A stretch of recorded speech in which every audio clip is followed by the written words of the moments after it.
A-N-I-S. Anus. Bam. 800 points. That's game. It's not how you spell anus. I went to Ivy Tech for 2.5 years, bro. I can spell anus. You know what? I know an expert in this field. I think I know who you're talking about. What are you guys doing? We gotta go play Harvest Fest. I'm in here getting all of our gear, and you guys are here playing Scrabble? Again? You know what, Maddie? You can settle this for us. Yeah. How do you spell anus? I'm not gonna settle another Scrabble discrepancy for you guys. That's the third time this week. Calm down, Maddie. Harvest Fest isn't until September 14th. Gates open at 4 p.m. Yeah. At the Miami Open Air Auditorium. Google for directions. Are you telling me that Harvest Fest X is not until September 14th? Featuring bands such as Fourth Among Midgets, Forgotten Ashes, Tight Like a Tiger, GPD, Resonate, and Patron? September 14th? I'm hungry. Shut up! There's gonna be food at Harvest Fest. The lunch break's coming down, and they're gonna make delicious burgers! I'm not having fun anymore. Fun? You wanna have fun? Well, I got a doozy for you, because the Kokomo Press is coming out, and they're gonna have stand-up comedians. We're talking Sean D., Pierce Clott, Michael Howard, Greg Lindberg, Alexa Eden, Davey Moomaw, Jordan Granger, Jacob Harder, Brian Allen West, and Dan Alton. Say it, don't spray it. Maddie! Bro. Since you put it that way, bro. You know, you're right. You guys... I'm sorry, guys. I shouldn't have blown off the handle like that. Here's how you spell anus. A-N-U-S. Just think about it like I do. The way I remember it, it's an United States, right? So, anyways, I'll see you guys September 14th at Harvest Fest X at the Miami Open Air Auditorium. Google for directions. Bring a tent. I don't get it. In United States.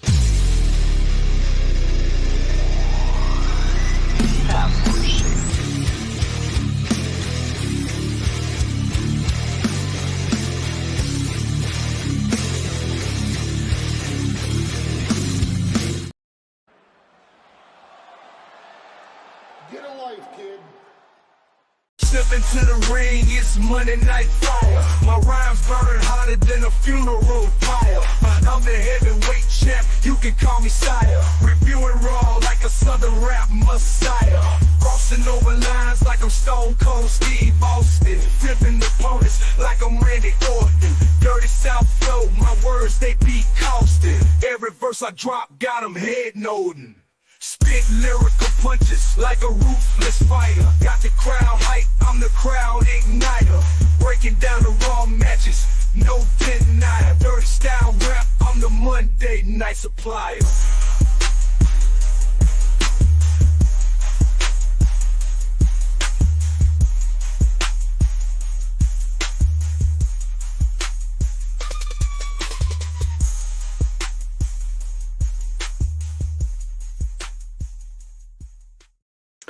What is up, fans, friends, window lickers, Gruns friends, my friends, household? How are you doing? And if there's any, I don't know, goblins out there of chaos, you know, you can be friends with us too. So it's a Monday night. Guess what's happening? It's a preview, raw preview with me and Grun and a special guest. So we're gonna get it in going in tonight. And you know who I got to bring in? The blue-eyed villain himself, Grunmeister. How are you doing, my friend? Dude, I'm doing great. I was just at an awesome concert in Scranton, PA. Ooh. It was awesome. But now we're talking Monday Night Raw. But we got that special guest. We got that special guest. We got that special guest. And if you're out there and you know him, you've seen us advertise for him. We got the one, the only Kevin Kalloway joining us here. What is up, Kevin Kalloway? How are you doing? I'm going to scream. I'm here. How goes your Monday? Busy. keep trying to. I had messages to film. I got things to release, but stopping in here today, talk a little bit of Raw, talk a little bit of anything. Awesome. Well, we're glad to have you. Now, Kevin, just give the window lickers out there a little brief. Hey, how you doing? This is me. This is what I do. Me and Grun, we like to learn things, and the window lickers, they definitely love to learn things. Sure. Well, as stated, I am Kevin Kalloway. I am your agent of chaos. I am the Chaos Goblin himself. I'm the person who will tell you the truth, even if you don't want to hear it. I am the person who will do it in a way that you might not like. It doesn't really matter to me. My opinion isn't necessarily gospel, but you will hear about it. Oh, I like it. Grun, you like that? Yeah, I love it. You better love it, because we got a lot of people in the chat just popping Yeah. off. We had the one, the only Annie O'Neill. That's hard to say when you got it all running together. That's true, though. It's the she's joining us. We also got the Lou. We love the Lou. The Lou's jumping in. Doc Fox, one of Grun's friends, jumping in. Yeah. Miss Foxy's jumping in. There we go. And Jones, Hypocrisy Jones himself. We love this dude, but we are here to talk Monday Night Raw. So fans, keep your comments coming in. We're going to talk some things first before. Oh, wait. In the past life, he was a curator of chaos, says Hypocrisy Jones. I'd curate a lot of things. Chaos is definitely one of them. Well, you can have a All right, tag very team good. partner there. And you know what, Kevin, I was thinking, you have this chaos going, you have all this going, and you know what? I am Professor Chaos, bringer of destruction and doom. You're our new butters. You're our new butters. Less superpowers, more sense. Awesome. I like it. I really like it. Okay, Grun. So you're the one who has a life outside of me. I know, Kevin, you have a life. It's there somewhere. There you go. But Grun, you said you brought up something about a concert. Who'd you go see? What was your who was your favorite act in the show? Give us a little insight on that. All right. Well, so the show opened up with Jarvis Johnson, who has been making real headwaves the last couple of years. He started by playing a lot of stuff from his new Dragonborn album. Did his little Celtic dance with "Here Comes to the Years," which is one of his new songs. Good song. It was very nice. I've got a clip and video of it on my phone, so keeping that forever. Then we had Black Veil. No, it was Tech 9 came out to spit his rhymes and give those of us like me that were virgins to Tech 9 a taste of what Tech 9 is and who he is. And man, he damn, I can't believe I've only started hearing of him probably the last couple of years. Oh my god, he's so good. He is so good. I've seen him live. He's so good. I was just never in that community, so I missed it. But yeah, he was awesome. Then we had the Black Veil Brides, and I really don't want to, but there was some sort of audio issue because Andy's mic was not I could barely hear him, and the guitars and drums kind of just sounded like sound. I don't know what was going on. I could not make out the songs. I needed to listen carefully to the people around me singing. Like, what song is he singing? The Red Waylit one? What? They sang Fakeless. They sang their cover of Billy Idol's Rebel Yell. Oh, I understood that cover. It was really like. I don't know. I think it was some sort of audio issue, which sucks. Yeah, that happened. Dance Gavin Dance came out and that was more when I took my break because I'm like I was like 4 or 5 people from the stage, but I was there for like 2 hours. I'm like I gotta move. I'll sacrifice my great spot because I gotta go move. But Dance Gavin Dance, they sounded really very nice. Guys looked awesome. They looked like a lot of fun. And I've never quite gotten into them. But then, of course, we had Ronnie Radke. He got checked by metal detectors. He had a sword. He had a whole bunch of weapons on him. Like, dude, come on, Ronnie. You know better. It sounds like something You've Ronnie done would this do. song and dance before, Ronnie.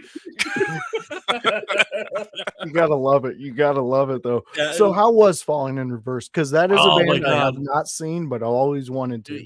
He made it a whole show.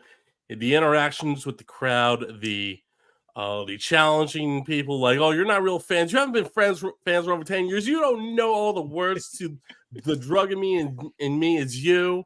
You don't know all the words. You just guys all called yourself assholes. So now we're gonna leave. He's like, look, if you just want to go to a concert, that's a good time. It's great. I would not recommend bringing your kids. I mean, if you're if you're that kind of parent, like, I'm not gonna judge, but I will. I'll judge you right in that crowd. Judge. Yeah, you are. Josh, I know right you're now. that. Josh, I know you're that kind of parent. I know. You would take your kids to see Gwar. Oh no, but you can't beat a bloodbath though. You can't. Beat a bloodbath. Well, It's for the children. It's for the children. Yeah, Gwar is for the children, and It's for everyone. I have thought about taking one of my daughters to Riot Fest. So I guess you are right, Grun. I would be, but she's 13. She can. That's the age of going to shows. That's when I started. Oh, but no, there were kids who were like 5 years old at this concert. Like, I've seen that. Like, there were parents getting them into these kind of bands real early. You gotta love it. I have a friend who, when his daughter was growing up, he got her so into We Came as Romans that at like 2 years old, she would be in the back seat going, "Daddy, play the hard stuff," and it would just be like she just wanted We Came as Romans. Like, that's what that meant. That's awesome. I love that. You gotta love that. And Grun, it sounds like you had a blast. The floor out there. Annie's chiming in. Falling in Reverse is for the children. Well, look, Ronnie's got child you want to raise. Yeah, Ronnie has a lot of good values. He just may not always be appropriate in front of the kids. Yeah, he's definitely out there on a limb, but I mean, he does good work. Everybody who you listed on there does great work when they're live. But also Grun this weekend. And Kevin, we had the opening to the NFL season. Some great action going. I know for myself, my Bears, their defense came through and they helped that rookie QB get his first win. I'll say this. I really enjoyed what he had to say after the game, really praising his team and knowing that his team got him to that victory. So that was a good one. I hear that Pittsburgh won. So Justin Fields got his win. Grun, any other highlights you want to hit? And Kevin, right after Grun, you hit anything you want to hit if he doesn't. Yeah, so we had the Philadelphia Eagles in Brazil battling the Green Bay Packers. Both teams are trying to recover from a previous season.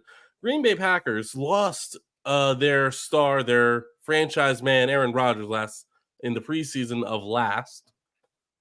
But they had a really awesome battle with the Eagles, where the Eagles were able to take the win 34-29, I think was the final score. It was a higher scoring one. Yeah. Well, I'm always glad when the Packers lose. Accurate. I do smile when the Eagles lose too. Sorry, Grun. I know. But I smile more when the Cowboys lose. That's always funny too. Cowboys fan, watching Cowboys fans and Notre Dame fans upset is like it's like steroids to me. It was Christmas on Saturday when Notre Dame. Oh, it was. And then you add in a come from behind victory from the Bears. I was so ready. Lou chiming in. The Cowgirl fans are the worst. Yes, they are. They have the audacity to say every season it's their season. Like, dude, you don't even have a franchise quarterback. Oh, well, they think they do. They do not. They're paying franchise money. Yeah, they're paying him the franchise money. That does not mean that he's a franchise quarterback. What did they accomplish with him? You're correct. Hey, you are 100. They accidentally got to the playoffs last year. Accidentally. They really did, though.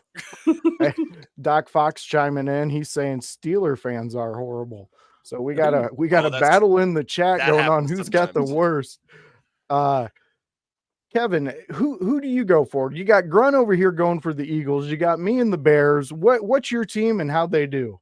So I'm in. Actually, they ended up facing each other, but I've always been a St. Louis Rams fan. So when they moved to LA, I moved with them in my head. But also, like being from Michigan, I have a real soft spot for the Lions, and the Lions face the Rams. Yeah, they do. Both teams look very competitive. It was a really, really good game. OT even until Montgomery ran in that last one. So it ended up being 26-20, and just both teams looking really good gave me a lot of confidence going into the year for both of them. Awesome. But my chaos energy this is the game that I loved, was the Patriots beating the Bengals. Oh, yeah. Oh, man. Because the Bengals looked like lost puppies in the woods, fumbling the ball left and right. Like they were searching for the tennis ball that you had thrown for them, and they just kept losing it every time they got it. Just bop. You're 100% on that. And it's so funny because on paper, they should have mopped the floor with the Patriots, like made the Patriots look silly. Yeah. But hey, that goes to show somebody at the ship steering that ship properly. You can get out a win. We're in an era where the Patriots suck. I know. Oh my God. Never thought I would hear those words, but they are true and they are ringing. But they got their victory. Era. Yeah, very true. Very true. Okay. Oh, we got Doc Fox. I always like a little bit what he says. I think that's common to the Rams and the Lions. I think it is too. Yes. Okay. In fairness, the Lions were they went ahead and went to the conference finals last year. So I don't know. I don't know where you're supporting, but I think that's pretty good. I mean, look, if you're a Lions fan, you have a chance with Dan Campbell. Mm-hmm. Like the first time in ever, you guys have a chance. I'm rooting for you. My city has always said maybe this will be the year for the last 25 years. Yep. It finally has legs. Yes. You know what? My city, we're always saying this is our quarterback.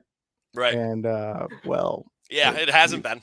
Yeah. And I hope this one works out. I really do. I hope this seems like it's already week 1 seems like it's going to be it was already fun. There was a lot of fun games. So this season seems like it's going to be a pretty exciting season for myself. I feel like the Bears are going to have a good season. I'm not going to say a great season. Philadelphia, Grun, what can you say about them? They seem to be contenders damn near every year now. Yeah, they come out of nowhere, and you just love to see them run. I can't say anything good about the Lions, Kevin. I wish I could. Good. I just can't. There's very little I could say good about the Bears, so I think we're on a similar page. We can just call it even. There we go. I like it. And your Rams, they always piss me off. I mean, they just piss a lot of teams off. They always seem to do things that people don't think they're gonna do. Very true. Very true. We got House, our boss, in here. This is a good trio. I like this. There we go. We're getting a seal of approval from the house. It's always good when the boss man says this is a good trio. Very true. Very true. All right, guys. So before we jump into everything, let's go into this because Adam Pierce, he had a message before Raw starts as usual. So let's hear what Pierce has to say. Monday Night Raw is live tonight for our season premiere from beautiful Calgary, Alberta, Canada, and we are action-packed. Speaking of, we will kick off tonight with an 8-person street fight. It will be the White Six against American Made. And did I mention the first hour is commercial-free? And oh, by the way, what would we be doing in Calgary, Alberta, Canada without the best there is, the best there was, the best there ever will be? That's right, Bret the Hitman Hart is live tonight at 8/7 Central, only on USA. It's our season premiere. Let's make it official. Oh, it's sweeps week, baby. Yes, there we go. We got man. we got Adam chiming in. Adam Pierce is letting us know. He says this Raw is going to be exciting. Before we get into the topics, let's hit this real quick. Are you guys still excited for Raw? Let's say like you were a couple weeks ago before the last pay-per-view, how Raw was really kicking. It was really going forward. There was a lot of heat with them. They had some great storylines brewing. Are we still satisfied with that heat, or has it extinguished a little bit on Raw's end? I think I'm still excited to see it. I think we're in a phase where we might see a couple resets here or there, a couple things still finishing up. And there's a couple things that have been pretty much Raw exclusive. Take the Wyatt Six, for example. So tuning in and wanting to see how that happens has been very good, and especially with this announcement of an 8-person street fight. Because who is in a street fight? There's only 4 people in American Made, right? So it's Ivy Nile would have to be the 4th. How are they going to navigate no tags in an intergender match then? Because that's a street fight. Very true. You know what? This is exactly what I was wondering last week when they announced it, and I'm like, I don't know how this is going to work. I'm like, wait, like I first was thinking like they said 8-man tag. I'm like, okay, so the American Made is getting a 4th guy. Like, okay, but who are they getting? Then they showed the graphic, and it's Ulf, and it's Ivy Niles. Like, wait a minute. So then, my guess is Uncle Howdy's gonna be the one who's not gonna wrestle. That's gonna be my guess.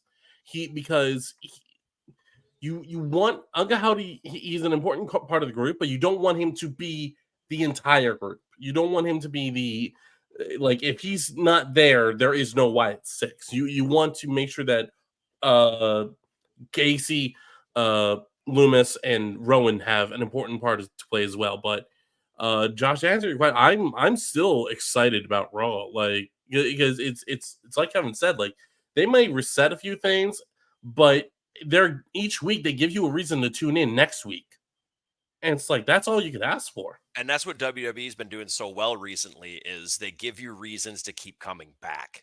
And I appreciate that because they didn't do that for a very long. They thought they were doing it for a very long time. Yeah, they did. But now it's actually happening with these builds that are going on, and it's just being treated in such a way that looking at it as a worker who's seen people try and book and do things, like I can see where they're going and go, oh my God, let's do it. Yeah. Yeah, I agree with you.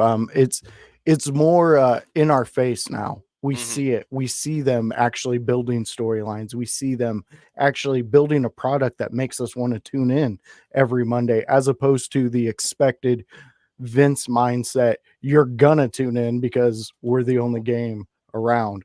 And that can only work for so long, especially with all these other talented promotions we have coming up. We got Hypocrisy Jones jumping in saying, I'm hoping Bret Hart takes over for Adam. He's really bad at his job. Okay, we like it, Looking Jones. at it from a kayfabe perspective, I can't even disagree. Yeah, no, Adam. He's been on that Adam train for a while.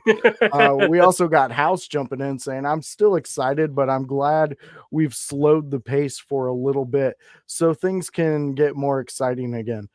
It cannot be on 10 every week, even though a lot of us would be fine with that. You got to slow the pace sometimes. That's very true. And I think that's where we're all getting to in our own ways, our own words. We're excited with what the product we're being shown. And speaking of the products we're being shown, guys, let's get into the first topic. And Grun, I love how you say his name. Give it to us. Ilja Dragunov. There we go. So Ilja, Kevin, what is your impression of this young man since you've seen him be on a WWE product and where he is now? Looking at it from the beginning until now as a full-scale journey is difficult, but I'll try and sum it up. I think he's been treated with respect. I think he's been treated in a way that legitimizes him. He wins when he needs to, and he loses when he doesn't. he doesn't get hurt by a lot of losses. I know a lot of people get hung up on the losses hurting people, and it's true sometimes. But whenever Dragunov eats a loss, it tends to be for a reason to build him up more. Whether that be, he gets knocked out by Braun Breaker, like he had to get knocked out to lose. Yeah. Yeah. He loses to someone, but it took them 2 finishers to do it. Like when he dropped it to Trick at NXT. Like it took a lot of effort for people to beat him. And they don't just do that with anybody. No. You don't see that happen with anybody. He's treated with that respect almost every week, week in and week out. To me, that tells me they got plans for this guy. They got good plans for this guy. Very true. House chiming in saying he loves Dragunov. He's so damn talented. Very true. Our newest friend to the channel, Bruzy, jumping in. Oh my God, y'all got Kid Rock on the show today. Well, there you go, Kevin. You're the new age Kid Rock, I guess. Listen, I don't agree with his ideologies, but I'll take his pocketbook. Yeah, I'll definitely. Hey, and speaking of concerts, I seen that dude live back when he first came around. He puts on one hell of a show. I saw him when he had Josie. Did like a 10-night stay at DTE. Yeah. It was amazing. It's an incredible thing to see. Show. Admittedly so. But you know what? First off, this is not Kid Rock. This is Drew McIntyre's brother that we have shipped over, and now we have. You know him. what? It was funny. In a locker room once, I walked in and Matt Cross was there, and he's really good friends with Sami Zayn. Okay. So I walked in and he had to double take because he thought Zayn had just walked into the locker room. And he looks at me and he goes, "Oh, you're not Sammy. Hi, my name's Matt." That's awesome. That's awesome. Oh, we got Annie chiming in. She's saying Ilja is one of my favorite to watch in the ring. Tells a fascinating tale of physique in motion. She's correct on that. Yeah. You know The what? physics that he uses is amazing. You know, Yeah, really. And Annie's got really great insight on a lot of these wrestlers due to her background and what she does, and obviously watching every week and being a part of promotions and doing things. Where is everybody's mindset on the future for Dragunov? Where does everybody want to see him? Like, because that is coming up quick. This kid cannot be doing these matches at this rate and not be talked about for the next level very soon. At least that's my opinion. Kevin, what's your thoughts? Then Grun, you hit us right after Kevin. I'll keep it short. I think he's going to step up. He's going to end up being, I don't mean this to sound bad because I think a lot of people peppered it this way at some point because I don't think he's going to stay in this role for very long. And it's going to be more the ascending part of it. And that's like the Dolph Ziggler where he's starting to go up. Not where he got to where he was like gatekeeper Dolph to make sure all the stars look good on the way through. But he'll be the guy that ascends up to start facing the guys who are on the upper tier first. That's where he's going to soon. I think he then ascends quickly, but they'll keep him there for a little bit to make sure he gets his feet wet in the main event scene to be talked about as a main eventer. That's when you'll start to see him get world title matches.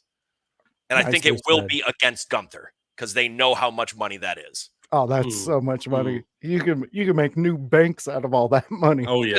Because Ilja, the best thing about Ilja, and he has a lot of good things, but the absolute best thing is how he sells moves in the ring. He can make you believe he's hurt. He can make you believe a lot of things. I was gonna allude to that with the Grun section. It's over. Yeah. Oh yeah. I mean, he is so believable in that ring, and I just love the way he handles a match and everything that comes with a match. Grun, what's your thoughts? Where do you see him? I can actually see him being the one to dethrone Braun Breaker. Like, it would make sense because even if like they trade the title back 3 or 4 times, like that's a blood feud from NXT that they can really dive into. They can really challenge, like, all right, you guys now have to settle your feud in like a last man standing match or something really big, something really epic that allows you to really both men to really get brutal and really get vicious and show that these are animals that are ready to run wild over WWE. Okay, I love it. I would love to do see like that. these two. We got House saying he would definitely see an IC title run for sure. Bruzy making his Joe Hendry joke. And I agree, Bruzy. That is one person, but you got a Vicky Guerrero in there with the excuse me. You got a lot going on in that comment, so we're gonna keep it moving. Let's finish this up with the Dragunov discussion of this dude is just phenomenal. We gotta appreciate what we have right now with him and what he's doing, and I think that's exactly where everybody's mindsets with him, especially at the In Your House network, the household. I know you guys are all out there loving Dragunov and what he's doing. Grun's friends, my friends, everybody out there. So last words on Dragunov, and then we'll move on to the next subject. Awesome. Phenomenal athlete. Fucking love it, guys. That's perfect. All right, so let's jump into this next one.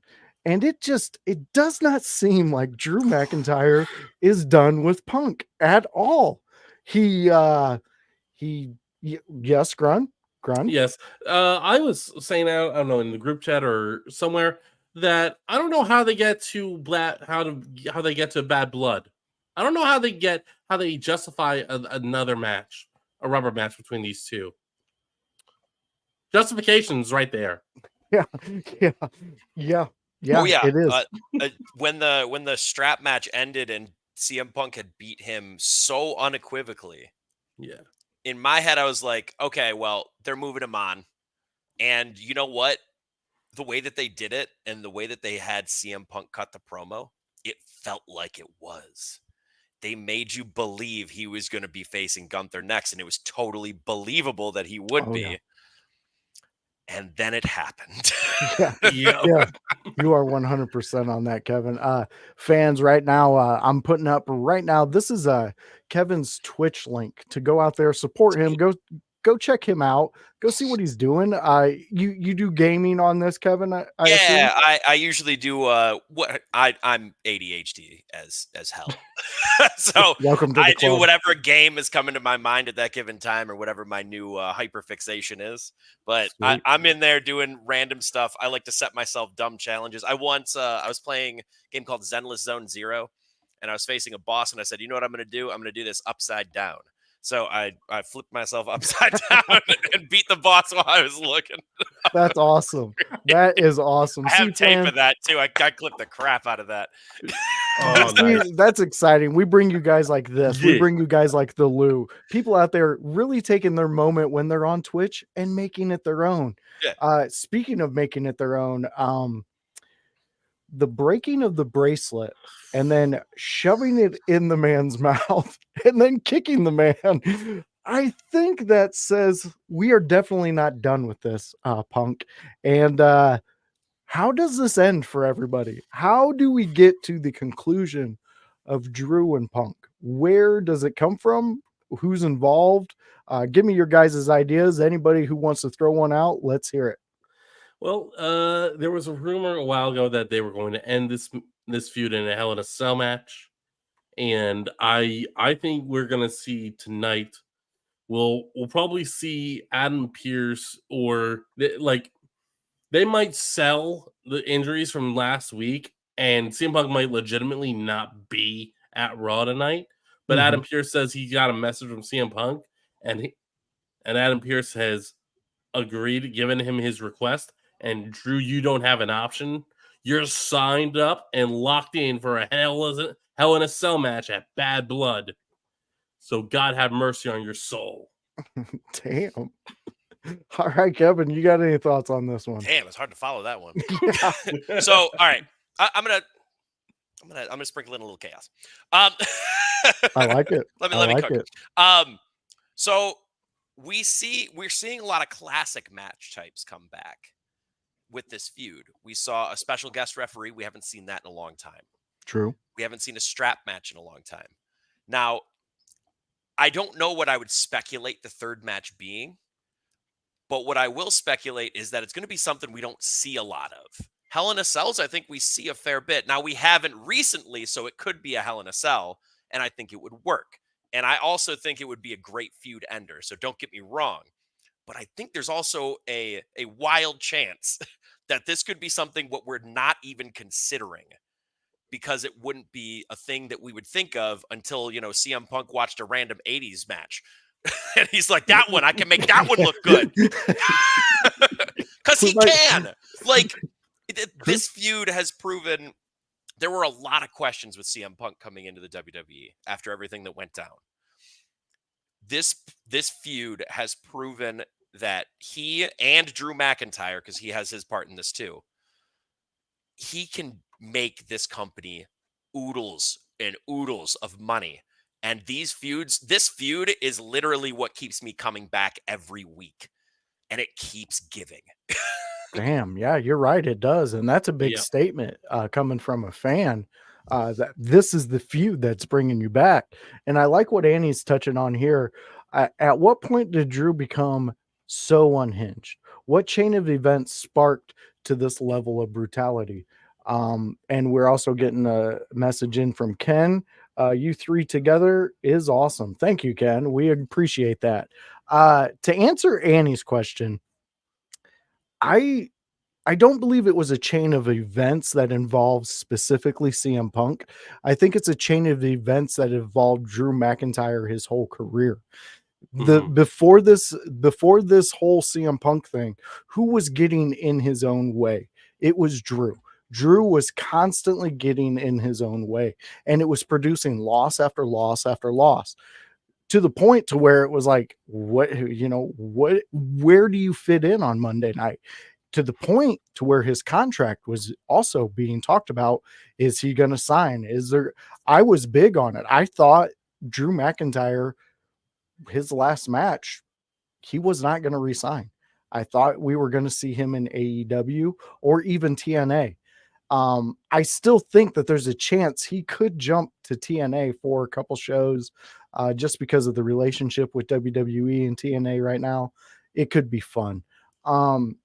But where are your guys' thoughts with that?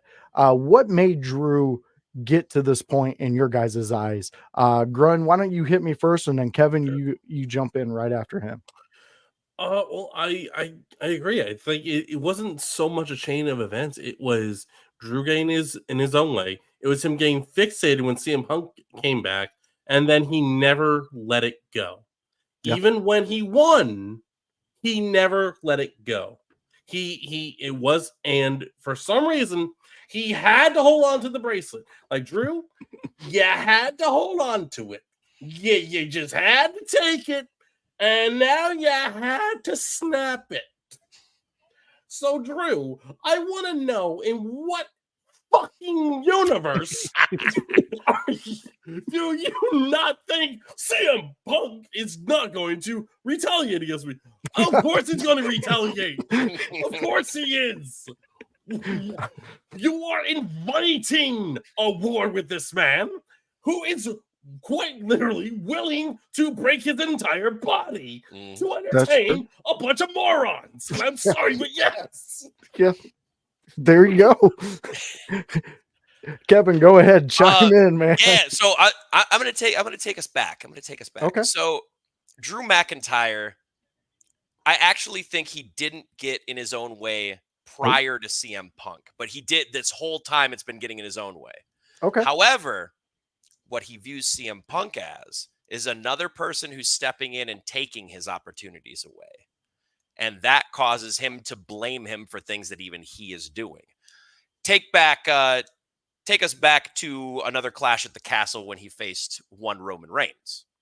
That was taken from him by bloodline shenanigans. Take us back to the pandemic when he won his first title. Mm-hmm. The disease and all of that took everything away. These are things that have been building for years and years and years. And now we're looking back on a much more unhinged version of him that we get to look back at all those events and go, yeah, that would have pissed me off too. Yeah, that probably would have made me go a little crazy. So now we have CM Punk coming in just off random. He breaks his arm. And, obviously we're working within the story. He broke his arm in this narrative, and he still couldn't stop talking about the man Yeah. because he needs someone to blame. He needs them. He has to be playing this victimhood, and he can't escape it. That's what the next wrinkle is going to be for him at some point, is escaping this victimhood, and that's when he's going to claim what he wants, and that's the world title. Wow. I like it. I mean, that's very well put together. And it's a little more in depth than what I said. And you are correct. You know, let's go before the whole CM Punk coming back and then him and Drew getting into each other. We did have a trajectory of Drew McIntyre being that guy again, being that guy. And yes, the pandemic did screw him over for his title run, because we at that point, that's what we expected. That's what the fans actually wanted. They were, Drew, you've done everything we've asked you to. You're the champion. But then to have it, and I mean, to me, if that was my title run, I would be a little hurt by it. I would be a little sour about it. And I would be doing these things too, because I mean, we have seen over the weeks, taking your own moment and bringing the most brutality you can to a person get you to the front of the line. Bronson Reed, for example. And now you have Drew McIntyre, who is literally taking a man's bracelet made by a fan, shoving it in his mouth, and then busting him in his jaw, almost like a Danhausen in his teeth. Literally kicking it down his throat. Yeah. And this Drew McIntyre is scary. This is a guy you don't want aggravated. I don't even know if he's aggravated with CM Punk. I don't even want to be in the same city if there's an alley in it. Exactly. I mean, and honestly, doesn't it just seem like Drew just wants to beat the hell out of CM Punk? He just wants to beat him. He doesn't give it. He cares of the wins, the losses, whatever, just to beat this man in a ring and leave him there to where he's not getting back up. Seems to be Drew's motive right now. It's a scary time to be against Drew McIntyre. Yeah. All right, so we have come to the moment in the show where we hit up our friend Grun. This is your segment. So Grun, let us know what you want to talk about this week. Well, I want to talk about how Sami Zayn is making an argument that he should be Gunther's next challenger. Sami Zayn has pointed out that in Gunther's time on Raw and on being on the main roster, Sami Zayn's the only one that has really beaten him bad. Yeah. Gunther has not taken many losses. And a big loss that he took recently was at WrestleMania.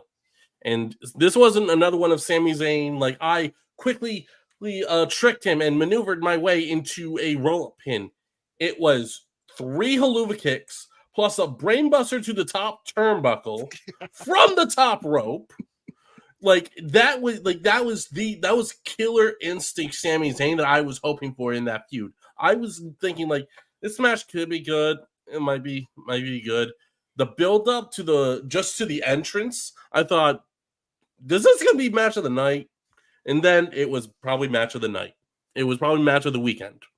That was a great match. It was an insane match, and we got to see Sami Zayn's killer instinct. Sami Zayn is now reminding Gunther that is a big blemish, because Gunther didn't just he wasn't just someone didn't just gas him out or maneuver or trick him.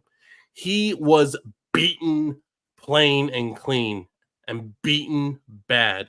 Ended his 666-day title reign, legendary title reign, as the Intercontinental Champion.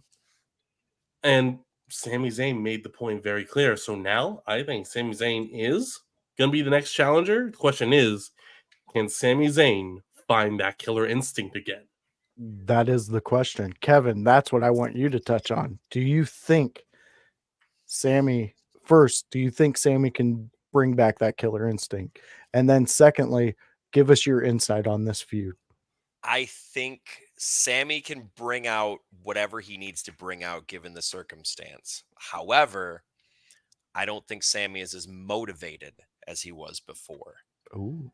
Granted, this is for a title with more potential prestige in a world heavyweight title.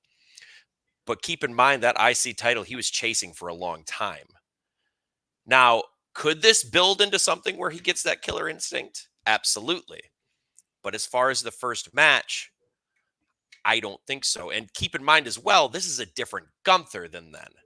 Very true. The Gunther then was so overconfident that he went for too many things at that Mania match, and that's when his killer instinct could get him the victory. Will Gunther get that arrogant again now that he is, as he's putting it, the absolute standard bearer for world heavyweight champions? Because now he's taking this more seriously than he did the IC title run. And he took that decently seriously. Yeah, he did. Yeah. He did. So I don't think it's a matter of if Sammy can tap into the killer instinct, because on any given day that man can. It's a matter of this is not the same Gunther. After that loss, he refocused up, and it's problems for people now. Oh, I mean, I agree. yeah, I agree with you too. That's a very valid point. This is not the same Gunther, and is it? If Sammy makes that mistake and he brings that energy for the Gunther he faced at WrestleMania, this Gunther's going to eat him alive. This is Probably. going to be a bloodbath. It's going to be a bear mauling a camper in the woods. Oh dear God. Yeah, you will have Sammy wishing he was in the woods with a bear as opposed to Gunther. We had Annie chime in with a really good insight here. I like this. As much as the WWE universe loves Sammy, I feel like crowd response was lacking when he challenged Gunther. Not to mention the radio silence from Gunther. There was no verbal abuse, insults hurled. All he said was no.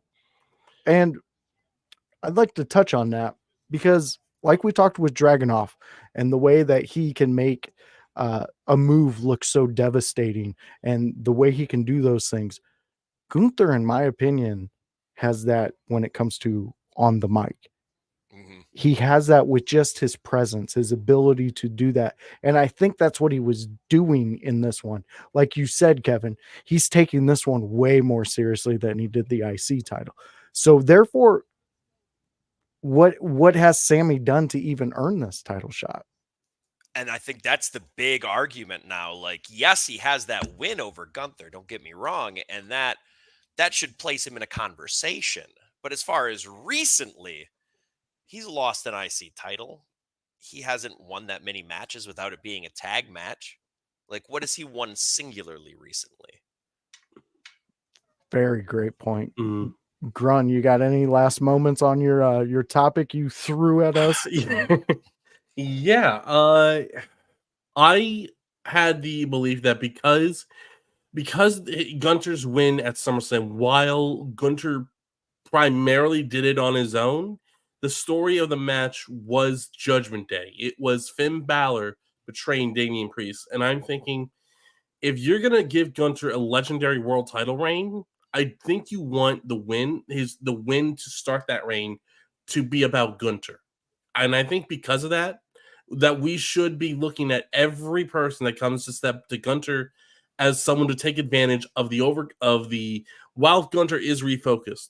I think the overconfidence that Gunter does suffer from will be his downfall and will cause a short title reign, a much shorter than his 666-day reign as Intercontinental Champion, and cause the story that Damian Priest was alluding to if he had won at SummerSlam, Gunter having to go to the bottom of the board, back of the line, and have to actually work his way and earn his way to the front of the line again.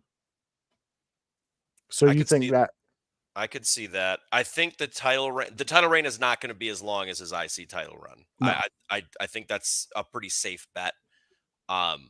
That being said, I do think he holds it past Mania because you want to legitimize the man Yes. so that when he does fall prey to the overconfidence, it still works for him to keep going in the main event scene. Because if he Yes. has too short of a run, yes, he's a legitimate talent. Yes, he has a pedigree of championships and all of this, and he's established himself. But this is also a moment where this is his first world title run. And if his first world title run isn't impactful in some way, then he might suffer from looking lesser than. Mm. And I think that might be a problem that happens if they don't give him a little bit of a run with it. Love it. That's some I- great insight. I can definitely see that. And yeah, with Netflix being right around the corner and then WrestleMania not too far after, like you want someone a big, someone nice you can post. Like, this guy's on Netflix as the world champion for Raw. Gunter's a pretty damn good pick for that. He is what Orton was and still is. Mhm. And I've heard this said about Orton a lot, and I would say this about Gunther too. If you had to envision and then build a wrestler up from the ground, who do you think of?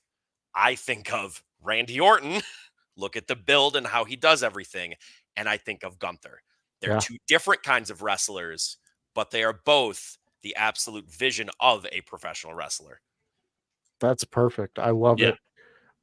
That's exactly the insights that we expected from you when you came on here, Kevin. Okay, so real quick, we got one last subject to hit. This isn't like one that I assume is going to be a big talk.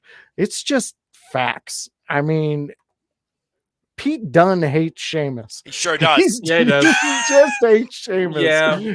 And I like this version of Pete Dunne. I think this is a fantastic Pete Dunne that we're getting. And it's really making Sheamus. I like Sheamus's comeback because of this Pete Dunne interaction. Kevin, let's hear what you have to say about this one. Man, all right, quick. I got a quick aside for Sheamus real quick. I got to put this man over. He came back after Mania, and I don't know that I could point at a bad match that he's had. You Like, can't. and I know bad and good is all opinion, but at least what he's doing every time he steps in there is he's bringing a lot of realism. And with all of the stories that are going on, there's some level of disbelief we hold for all of those. This man just goes out there and he does exactly what he says every single time. He says, I'm going to go out there and have a banger. Like, okay, I believe you, Sheamus. You have the track record now. Let's do this. That's like, go out there and face a broom. I'm sure it'll be a banger. Yeah. But as far as Pete Dunne goes, man, I'm loving the evolution of this and how they're really bringing, because a lot of the time what they'll do is they'll go, oh shit, we messed up. We should have never named him that. And then they'll just sweep it under the rug. Yeah. You'll be like, oh, don't look over here.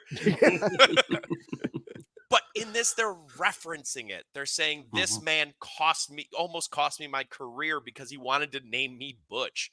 Like, if you can bring in that long form of storytelling, it works out so well because we as the fans most of the time have been invested that long. There's no reason to try and hide it. We saw what happened. It's right there. Yeah. It's on your YouTube channel. You're not even trying to hide it. Like, so if you're going to do something like this, referencing it gives it so much more lore and it gives them a reason to do something. And I love what's going on with this feud. Absolutely love it. Yeah, I do too. I think this is a great one. Grun, where are your thoughts with Pete Dunne and his hatred towards Sheamus? I mean, you know what? Now, if I were completely introduced to the WWE universe blind, I wouldn't mind being called Butch. But here's the problem: I'm not Butch, and I'm not Pete Dunne. Pete Dunne was introduced to the WWE universe as the Bruiserweight from London or England. The Bruiserweight. He was introduced as this technical genius, as this brutal, vicious wrestling machine, and he was in the finals of the United Kingdom Championship tournament against Tyler Bate. Hey, like, he's a former United Kingdom champion. He is and you bring him to SmackDown and you just name him Butch because he's a European wrestler who's too small to be taken seriously by Vince McMahon. Sorry, you couldn't see the quotation marks, but yes, I saw you doing it off screen. Yes, thank you. Just to emphasize. Yes. and they could say he's a scrappy, like, oh, he's like, dude, like, you gotta understand, when I think scrappy, I'm thinking Scrappy, the nephew of Scooby Doo. I'm like, I ain't scared of Scrappy. I ain't scared of the scrappy guy. I'm scared of the guy who wants to pull my fingers off one at a time. That's the guy I'm scared of. I'm not scared of the guy that's scrappy, that's surrounded by the two brutes, one that likes drinking, the other who doesn't say anything. Like this version of Pete Dunne, we are seeing the pure version of Pete Dunne right now.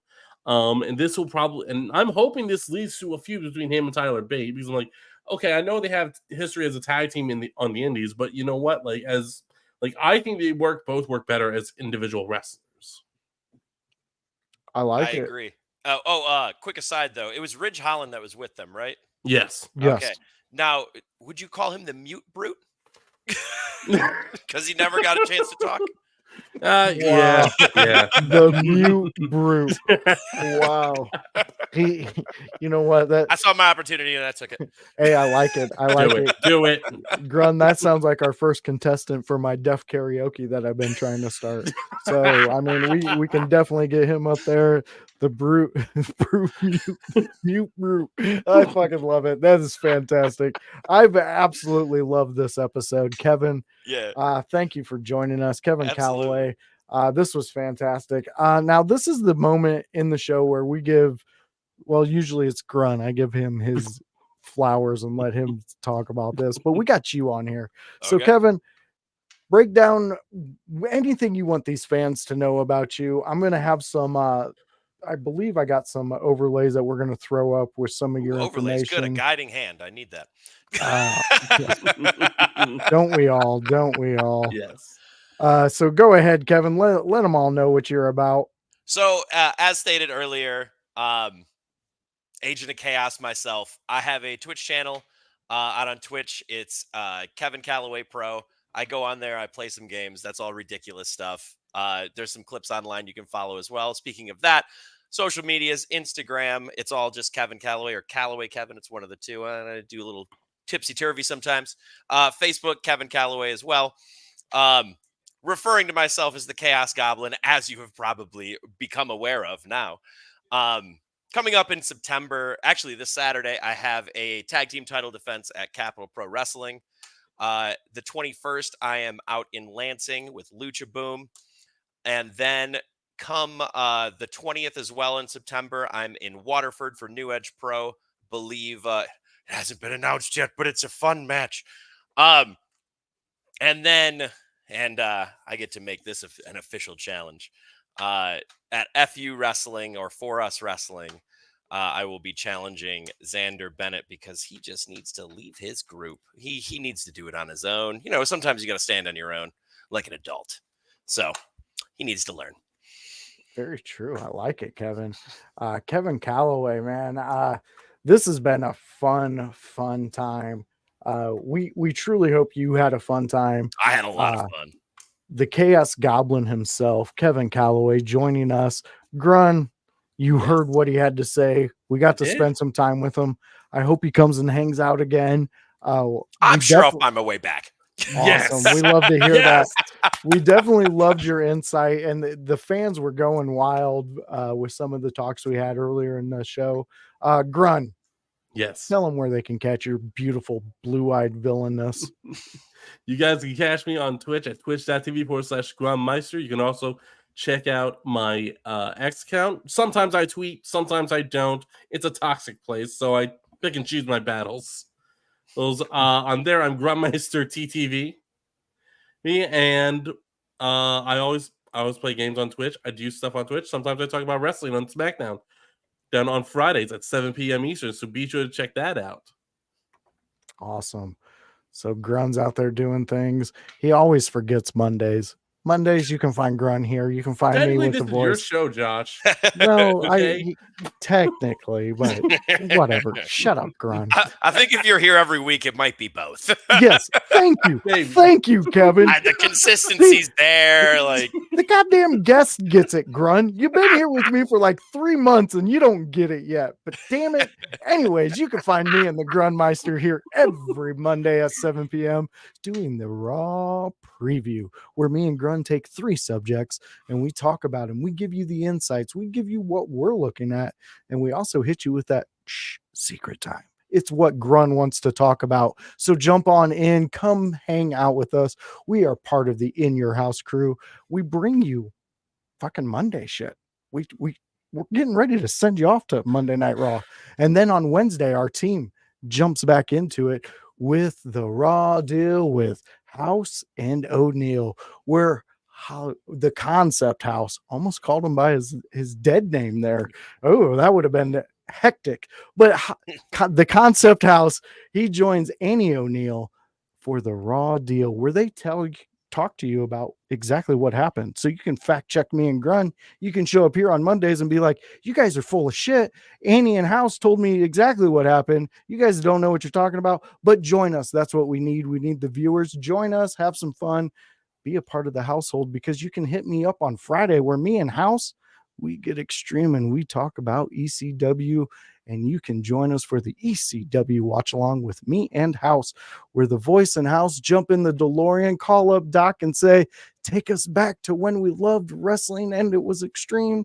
It's usually in the 90s. So join us there, because this next week coming up, it's going to be a great one. I know I always say it, but you're going to want to see it, because there's one wrestler that a lot of people I know you've talked about. He was in the 90s and early 2000s.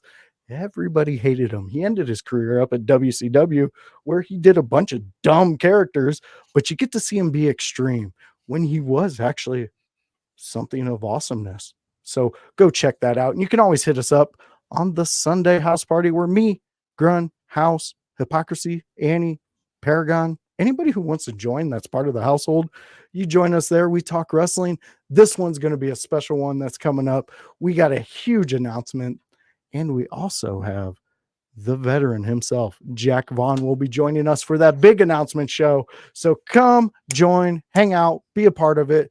It might get viral in there, because that's what the veteran's known for, going viral. You've seen them. You've been out there. So fans, friends, everybody out there, Grun's friends, my friends, the window lickers, the household, and the Chaos Goblins, thank you for joining us. Thank you for being a part of the show. And we absolutely cannot wait to see you next week, when me and Grun, well, I'm not going to tell you what the fuck we're going to talk about, but it's going to be about Raw. So watch tonight and you'll see it. And we absolutely love you all. Thank you for joining us, and we will catch you on the next one.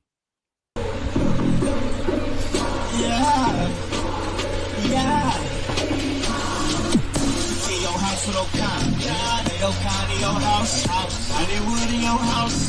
Hypocrisy's handing the clouds. Curating all kind of loud. Wrestling in front of the crowds.